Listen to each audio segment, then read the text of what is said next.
Hola a todos, hoy vamos a explicar cómo acabar definitivamente con todas las guerras e instaurar la paz perpetua mundial con ayuda del filósofo Immanuel Kant.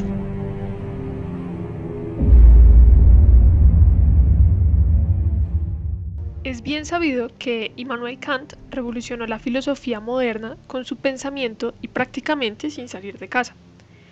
Hoy vamos a centrarnos en un aspecto menos conocido de su pensamiento, su filosofía política.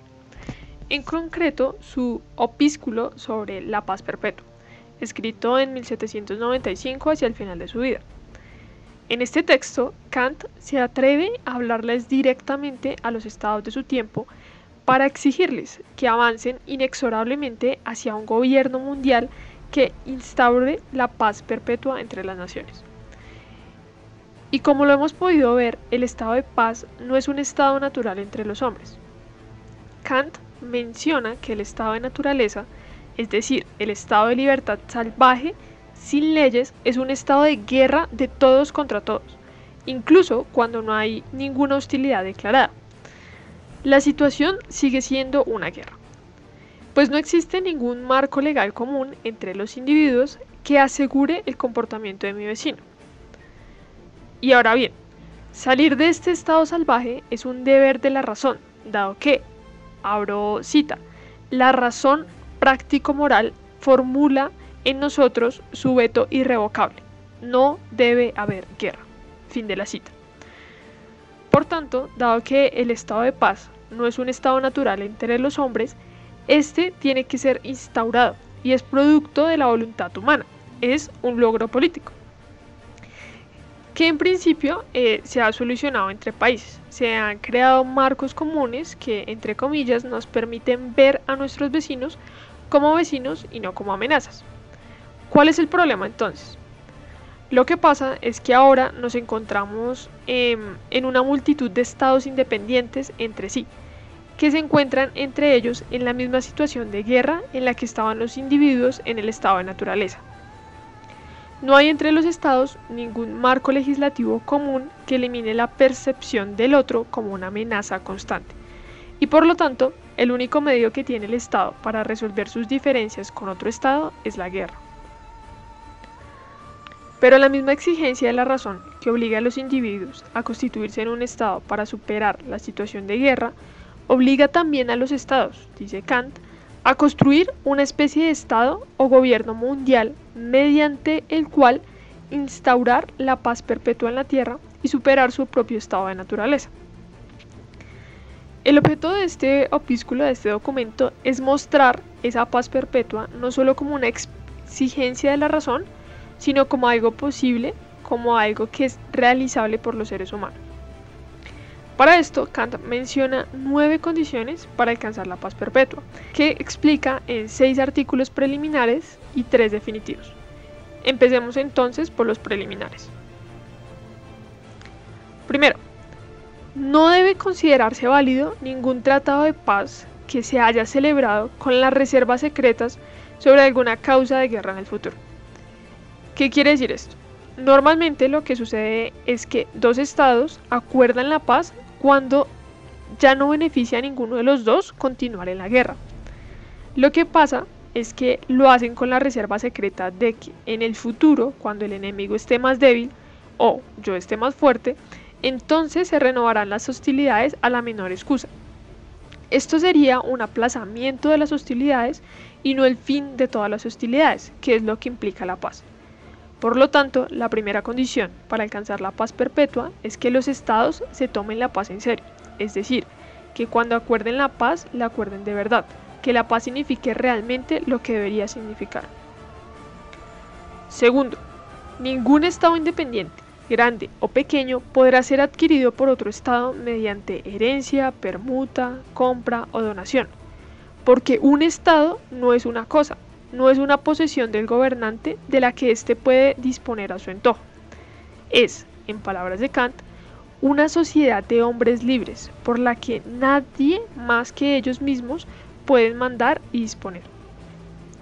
Tercero, los ejércitos permanentes deben desaparecer totalmente con el tiempo. un estado con ejército permanente es una amenaza continua para el resto de los estados, pues aparece siempre preparado para la guerra. Esto obliga a todos los estados a embarcarse en una carrera armamentística para estar siempre más preparado que el otro. Cuarto, no debe emitirse deuda pública en relación con los asuntos de política exterior. Esta condición, al menos hoy, se cumple. Quinto, ningún estado debe participar por la fuerza en la constitución y gobierno de otro. Otra condición que de momento la estamos cumpliendo. Y sexto, ningún estado en guerra con otro debe permitirse tales hostilidades que haga imposible la confianza mutua en la paz futura, como el empleo en otro estado de asesinos, de envenenadores, el quebrantamiento de capitulaciones, la inducción a la traición, etc. Aquí Kant se alinea con la mejor tradición que desde la Edad Media venía diciendo que ni siquiera en la guerra todo estaba permitido. También en la guerra son necesarias un mínimo de leyes o normas que aseguren la confianza y el respeto mutuo entre los combatientes, porque el fin de la guerra es la paz. Ese estado con el que ahora estás en guerra es aquel estado con el que después, en el futuro, tendrás que compartir la paz. Y existen estrategias deshonrosas, dice Kant, que lo que hacen es precisamente acabar la confianza mutua y hacer aún más difícil la instauración de la paz futura. Y como la guerra, en último término, está orientada hacia la paz, cualquier medio que obstaculice la consecución de este fin debe ser declarado como ilícito. En la misma línea, hay que prohibir las guerras de exterminio y sus medios, porque estas guerras solo pueden asegurar la paz perpetua, dice Kant, sobre el gran cementerio de la humanidad. Veamos ahora las tres condiciones definitivas. Primera condición. La constitución civil de todo estado debe ser republicana. Y con esto Kant no se refiere a que necesariamente deba existir una monarquía. Para Kant, la monarquía no tiene nada de incompatible con la república. De hecho, para él una monarquía bien entendida puede ser republicana. Esto dado que Kant no opone la república a la monarquía, sino que él opone la república al despotismo. De modo que, si tuviéramos una monarquía no despótica en la que el rey no gobernara como propietario de sus súbditos, sino como el máximo representante de su voluntad, entonces estaría gobernando según el espíritu republicano. De hecho, para Kant, por paradójico que nos suene a nosotros, la monarquía es la forma de gobierno en la que es más fácil alcanzar la constitución republicana. Por el contrario, la democracia es la forma de gobierno más despótica y nunca puede ser republicana, según Kant. Lo importante es que la constitución republicana se basa en los principios de la Revolución Francesa, es decir, igualdad, libertad y fraternidad, y en la separación de poderes de Montesquieu. En un estado republicano es mucho más difícil la guerra que en uno despótico, porque en el republicano el gobernante representa la voluntad de los ciudadanos. En el fondo es como si los mismos ciudadanos tuvieran que decidir y cargar con los costes de la guerra, y por lo tanto un gobernante que realmente represente la voluntad popular prácticamente nunca tomará esa decisión.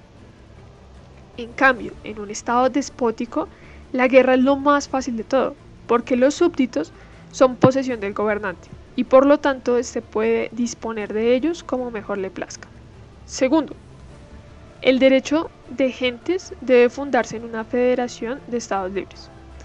El ideal para Kant es una especie de estado-gobierno mundial que rija sobre todos los pueblos, pero es bien consciente de que los estados existentes no van a querer para nada esa situación de estados de pueblos, porque significaría su propia desaparición como estados. Por lo tanto, lo que propone como sustituto de un estado mundial es una progresiva federación de estados libres en la que estos se someten a unas leyes y reglas comunes que regulen sus relaciones. Esta federación tendría que irse extendiendo poco a poco a todos los estados de la Tierra hasta alcanzar una federación mundial que sea lo más cercana posible al ideal de paz perpetua. Y tercero, El derecho cosmopolita debe limitarse a las condiciones de hospitalidad universal. O en otras palabras, tiene que haber libre circulación. El extranjero tiene derecho a no ser tratado de modo hostil, siempre por encontrarse en el territorio de otro. Por último, Kant menciona algo para hacernos ver esta paz perpetua como una manera o de una manera más optimista, dado que termina su opúsculo asegurando que este ideal de la paz perpetua está en cierto modo garantizado por la naturaleza. Lo que hace la naturaleza es empujar a los hombres hacia la armonía, incluso contra su voluntad, aprovechando sus impulsos egoístas, como por ejemplo el afán económico. Por esta razón, dice Kant, cabe llamar a la naturaleza destino o providencia, porque es esa sabiduría última que está detrás de los acontecimientos históricos y que los va conduciendo hacia su fin último.